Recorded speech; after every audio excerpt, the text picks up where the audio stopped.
So I had to take a break from my previous episodes because this is something new. And I needed to pour back into myself since I did, in fact, release a lot of my childhood and teenager years and last couple years of my life.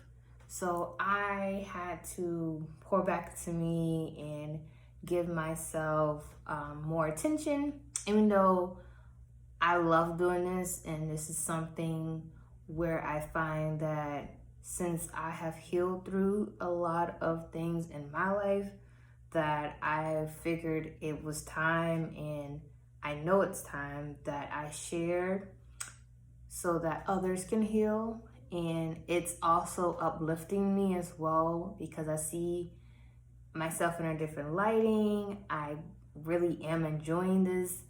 So, yeah, welcome back. And I have a few new topics that I want to talk about. And if you guys have topics that you guys would like to talk about, definitely, leave in the comments. You guys are welcome to DM me. I also have a website that I recently just published. It's www.thestrengthofher.com, and it is linked in my bio. And the previous episodes are on there. You can subscribe to my YouTube channel, and if you have like Spotify, Amazon Music, Podbean, all my episodes are on those platforms. I'm looking to expand as well, so be on the lookout for that.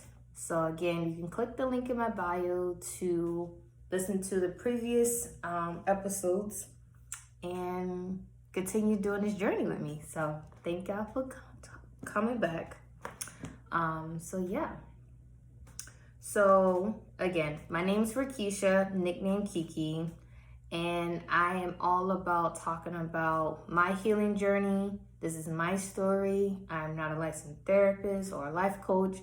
I just know from my story I can help heal others, and they can learn from my journey so that they don't feel stuck, or if they don't know the answer, here's a few gems that I developed over the years through my journey. So follow along, listen, share, all that good stuff. So today's topic, yes, I have my journal here as well. I am going to talk about a topic that we all know about, and it is about peace. And I titled this Peace and Pressure Moments in Life.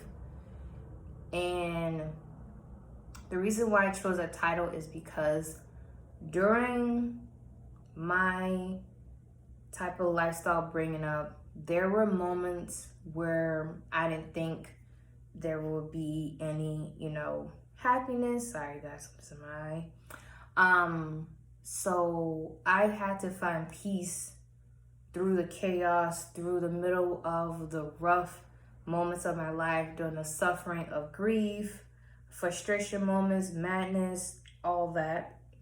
And sorry y'all. And when I was going through those chaos as a kid, I had to find ways to still be a kid. When I was going through frustration moments with certain family members, like mentally, emotionally attacking me, I had to find ways to find peace. And I was searching for peace outward, and I didn't know that peace was actually within me. And that's why I figured I share this with someone, because we are always searching for things on the outside of ourselves, but we all have the answers inside of ourselves. So let's stop looking outward and let's look inward. During this journey, when you're healing, and again, this is not an overnight process. This is literally something that you are going to have to,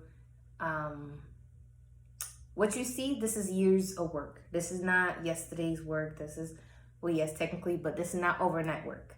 So this is going to take years, and there may be things that, you know, is going to be uncomfortable during these moments in life where you're trying to find peace. But that's when you are actually healing and you are in control of your story. And I want to visit a moment in my life where when I was in 3rd grade, when I first came to Boston, I don't know if you guys noticed, but I have a scar on my face right here. And this happened because I was a young girl and I was helping my brother feed his chickens. And my brother had a chicken coop in the backyard, and I was helping him feed the chickens, and there was a piece of tin foil on the roof. I was a tall 6-year-old, and the roof was probably, well, I guess since I'm sitting, it's like right here. This is how tall it is right now.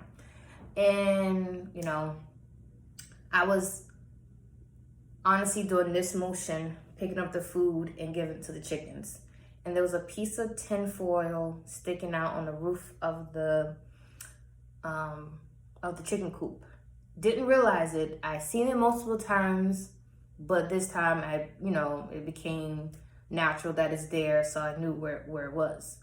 But this time, when I was transforming the food out of the bucket to the chickens, the tin sliced me. I didn't feel it. It was a thin slice. Then my brother came, and then that's when he noticed the cut on my face. And that's when I touched it. That's when I realized I cut my face. So that's the story behind my scar on my face.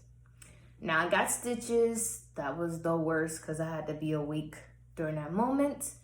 And I got butterfly blue stitches, I remember. Painful, but rewarding. Ugh. So I moved up north due to my upbringing. My sisters came and got me. I started school with my nieces, and now I'm in 3rd grade. And, you know, they already have their friends. I'm the new girl coming in. And everyone's like, how's she, y'all aunt? You know, they always asking those questions. So we broke it down to them. Again, this is 3rd grade. And there was this one particular, you can call her popular girl. I was never into those terms. Again, me coming into 3rd grade, I have went through a lot of things. I'm not saying I was the only third grader going through things in life, but the bullying, the name calling, all that, I didn't care for, because I was going through a lot, and I just knew my mindset was not like the average 3rd grader, you can say. So this individual that was popular didn't like me as a 3rd grader. I'm new. I'm trying to get to know people, but she doesn't like me, and she's actually my niece's friends. So you know how that goes. My sister's like, oh, you guys can't be friends with her no more, you know, since she's trying to bully Kiki, you know, type of thing. I honestly don't care because, again, you making songs up. She would make songs about my scar. Walking down the hallway, I can care less. Like, honey, that's nothing. It's not doing nothing to me. But there was a particular time where we got in an altercation. And this time I was fed up because, one, I can take words. I just can't take someone physically trying to harm me. Again, I can't take someone physically trying to harm me. So I have to go in defense mode. So we fight. We go to the principal office. And I remember Ms. Brothers, she told me, I'm going to say her word because I remember it till this day. Don't you realize that your scar is your button and they're going to try everything to make you act out of character? That lesson, those words that she said to me have been on repeat my entire life because, again, the principal said it to me. Again, it's about my scar. When you're in She said about my scar, they're gonna do anything to get you out of character. Fast forward, I don't know if you guys were listening in my other episodes, but my brother-in-law, George, he would tell me, you know your sisters, you know how they are. They're just trying to get a reaction out of you. Why do you want to get to the level where they're at? You know your intentions. You know who you are. You know you are not the type of person they are saying you are, and it's no need. So those words have been on repeat, and I'm like, get out of character, get out of character. And it's just like, it's frustrating because how much am I going to take of someone why am I going to keep being the nice one and letting things slide and forgiving? But something that I realized in those moments when I was in 3rd grade and when Miss Brother said that, it's like, I didn't have to react. I didn't react to the words, but I reacted to the physical form because I did not want someone to physically think they can have power over me. And especially because of my upbringing of having adults thought they can use me any type of way they could. So me being in 3rd grade when it happened, of course I'm defending myself, and also my sisters taught me, like, when someone put their hands on you, you fight back. That's just how it was of my upbringing. So that's how I saw, when I saw the rewinding back to those moments when this individual was, saying things about my scar, I was not caring because, again, I loved my scar. It was just like something grew on me, and I love my scar. And nothing that she was saying wasn't really touching me. It wasn't bothering me. But once she put hands on me and tried to physically fight me over a scar is when I had to really defend myself. And even though I was not choosing to act out of character, and I didn't want to give her that reaction, but that me as a 3rd grader, that's how I interpret it. Like, I have to defend myself. And so just remember that. Miss Brothers, the principal, told me people are going to try everything to push your buttons to get you to get out of character. And I'm going to connect that to finding peace in pressure moments in life. And the way I did that was looking at my notes, make sure I stay on track. So there was moments in my life where I was being told that I would not be someone or something because I had speech impediment. I had an IEP when I came to Boston. My sister had me in speech classes. I had tutors taking me out of classes during and after classes. So when I heard people say, oh, you're not gonna do nothing because you don't know how to talk, you talk funny, you don't know how to use your words, that did almost made me feel some type of way. But what that actually did, that made me want to get better, as opposed to like trying to prove somebody like, oh, I am this, like I can do this. No, I was proving for myself. I was proving it for myself, not others. So I got better at reading out loud. I got better at slowing down my words, and also getting better at talking in front of the camera and slowing down my words, calming my nerves down, and just being patient with myself, trying to get the message out, and also just so that other people can understand me when I talk. So that's how I found peace in those moments of my upbringing, when people would try to tease me about my speech impediment. And yeah, then there was moments in my life where there was a family member that told me that she thought I would be the first one out of our immediate family to get pregnant.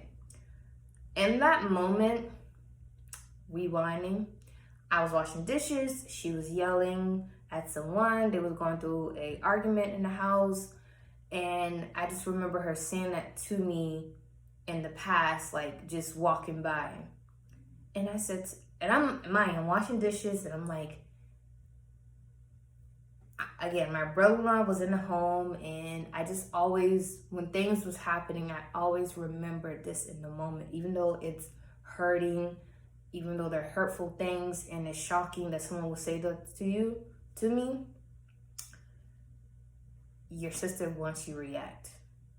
This situation has nothing to do with you, but she's going to try to get a reaction out of you, even though you're not even in the argument or you're not in the situation. She's going to make it anything. She's going to make it her business to get a reaction out of you. So then you become the problem. But really, she don't know how to handle the problem.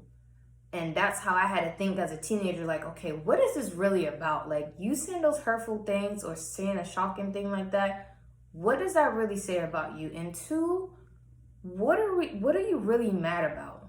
You know? And I literally was processing that as I was washing the dishes in that moment. I'm like, don't react, because if you react, that situation that she's mad about over there, or what the real problem is, she's going to switch it on to you. And she's going to try to avoid that issue, that problem over there.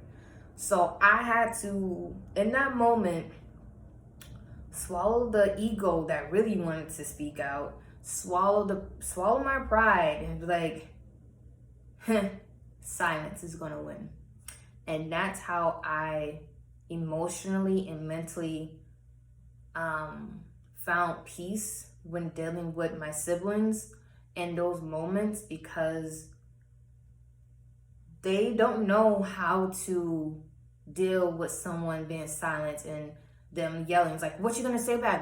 They want you to react. And that's how I know that my brother-in-law and his brothers came in my life for a reason, to teach me, control your emotions, control how you react to certain situations. And that's how I learned to find peace, because one, I knew majority of those times my sister was arguing at me, or when people would try to, point the finger at me, I knew it had nothing to do with it. Rewind to when I was in 3rd grade. Come to find out, the reason the girl was honestly really mad about is because she found out her father or someone moved, he moved to Georgia. She knew I was from Georgia, so that made her pissed. So she had tried to attack me. So that's how I know, for years, I needed to understand that a lot of people may try to attack you because they trying to avoid, and they don't know how to handle their own issues. And so they're gonna project onto you. Again, I was a young 8-year-old. I was a young adult when I got that lesson.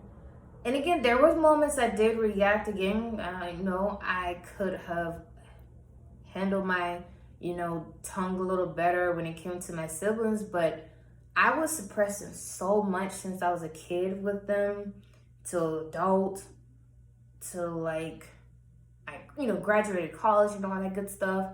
I was holding on to so much. But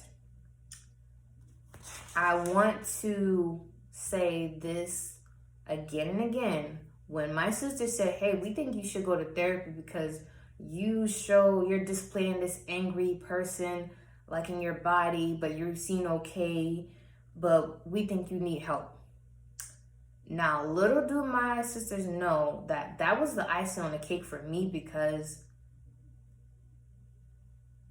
I was already doing the work mentally and emotionally for myself. I just didn't know how to release my trauma off my body. I didn't know how to get those old wounds and my little self to connect to, my, that shadow work. I didn't know how to do that. And when I started therapy, I released so much off my heart. I released so much off my chest and shoulders that I was carrying over since I was a child. I released all that. And when I say that was the icing on the cake that really helped me become a really peaceful person, because there was moments I would have tearful nights, cry myself to sleep. I would have, those nightmares when I was a kid. There were, moments I didn't know how to articulate myself because no one was teaching me. No one was teaching me, and no one didn't know how to articulate themselves without arguing and yelling over each other. No one knew nothing else. And when we did have a little bit of those good moments, it was overshadowed by, someone not understanding someone. So then a fight breaks out or argument breaks out, and all the good moments of a good conversation just went down the drain. So therapy to me really helped me elevate my mind to be really peaceful and to get all that trauma off my body. So I want to say to you, whoever's going through tough times, dealing with sibling, issues, parent issues, to relationship issues, to their moments of their childhood being traumatized, how to overcome those obstacles by finding peace in their self instead of outward. Yeah, we want someone to come rescue us, but we have to be the ones to rescue ourselves. So we have to find ways to cope in those moments when someone's lashing out and talking nasty to us and thinking they can use our body whenever they feel like it. But using silence sometimes is the best weapon to get out of a situation. And there's a quote that I also wrote down here. I don't know where this quote came from. I'm sorry, who wrote the quote. But it says, when we are no longer able to change a situation, we are challenged to change ourselves. And I, with therapy and with my brother-in-law, Jim's and Miss Brothers Jim, taught me that I need to make sure I mold myself to be the young lady I want to be and see. Yeah, I'm gonna have my moments of frustration that I, probably could have said something better. I'm not perfect. I'm learning as I go, but there's no buts. So with that, I'm challenging myself, like, how can I change myself to be a more peaceful person? Because I told myself at a young age that I didn't want to become bitter and angry and be an alcoholic like the women in my family, because they was suppressing what happened to them when they was kids or issues that they was dealing with alcohol and stuff like that. So I didn't want that. So I set the bar high for myself as a young girl, saying, I don't want that. So I'm going to find something that I know that'd be worth fighting for. So each time someone would say negative things to me, I knew I was fighting to be that better person. I can also maybe be this example for my siblings and show them that they don't have to resort to those ways of down talking someone, but there's better ways of fighting your demons that or better ways of dealing with what happened to you.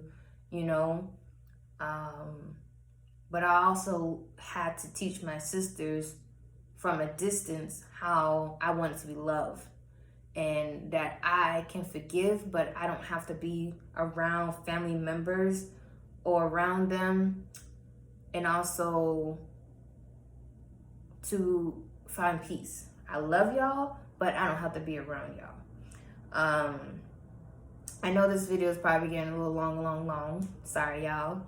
But I wanted to start to leave a question at the end of my videos where I ask, because the title of my podcast is The Strength of Her. So my question to you and for myself, what are some new strengths that you are finding in yourself to be the person you want to be in the future? And my answer to my own question is that's new methods that I found to find the strength of me is, one, continuing to pour into myself, like giving myself breaks from doing videos, working on what brings me joy, and that's, one, sharing my story with others at my pace and how I want to do it, and controlling my platform in that way, and just enjoying the process, and also still living my life, because I'm still learning as I'm going. I'm not perfect. My life is not done. I'm still revealing and also being I'm also being shown new things as I'm going about life. So again, what are some new strengths that you see in you that is preparing you to be the person you want to be? So either you guys want to leave it in the comments, or you can write that in your journal, or you can ponder that. So I wanted to leave you guys on that note. And again, this episode was about finding peace during the chaos, and just know that you're worth having peace, and that you are peace, and you don't have to go searching for it because it's in you. So thank y'all for listening. I hope to see y'all shortly, soon.